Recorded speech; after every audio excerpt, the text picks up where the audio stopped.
பிப்ரவரி 28. தலைப்பு எப்போதும் வளருதல். நீதிமான்களுடைய பாதை நடுப்பகல் வரைக்கும் அதிகமாய் பிரகாசிக்கிற சூரிய பிரகாசம் போல் இருக்கும். நீதிமொழிகள் 4:18.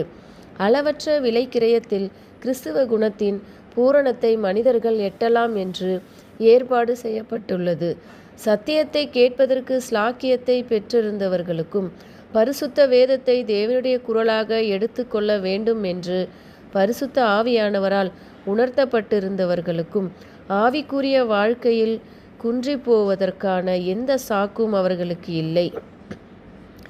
தேவன் கொடுத்திருக்கிற திறனை பயிற்றுவிப்பதன் மூலம் அவர்கள் அனுதினமும் கற்று உண்மையான ஒவ்வொரு விசுவாசிக்கும் அளிக்கப்பட்டிருக்கிற ஆவிக்குரிய உற்சாகத்தையும் வல்லமையையும் அனுதினமும் பெற வேண்டும்.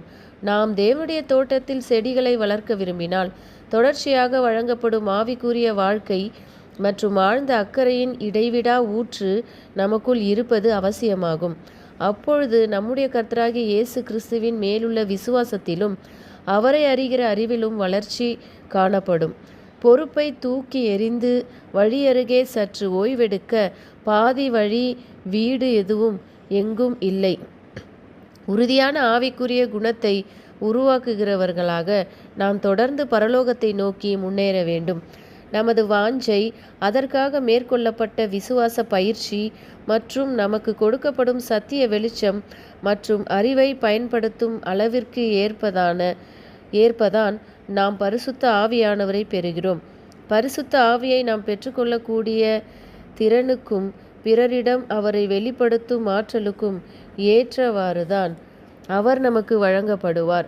ஏனென்றால் கேட்கிறவன் எவனும் பெற்றுக்கொள்கிறான், தேடுகிறவன் கண்டடைகிறான் என்று கிறிஸ்து கூறுகிறார்.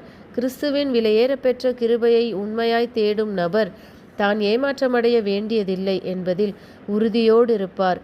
இந்த வாக்குத்தத்தமானது யார் நம்மை ஏமாற்றப்பட்டாரோ அவரால் நமக்கு கொடுக்கப்பட்டுள்ளது.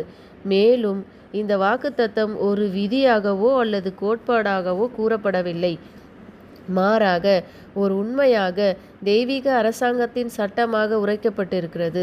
தேவனுடைய வார்த்தையை பரிசோதிக்கும் ஆய்வை நாம் தனிப்பட்ட விதத்தில் முயற்சி செய்தால் பரிசுத்த ஆவியானவரை பெற்றுக்கொள்வோம் என்பதில் நிச்சயத்துடன் இருக்கலாம். தேவன் உண்மையுள்ளவர். அவருடைய கட்டளை பூரணமானது. தேடுகிறவன் கண்டடைகிறான், தட்டுகிறவனுக்கு திறக்கப்படும். ஆத்துமாவின் வாஞ்சைக்கு ஏற்றாற்போல் வெளிச்சமும் சத்தியமும் பிரகாசிக்கும். அவர்கள் நிரப்பப்படும்படியாக எல்லோரும் நீதியின் மேல் பசிதாக மடைய வாஞ்சிப்பார்களாக. ஆமேன்.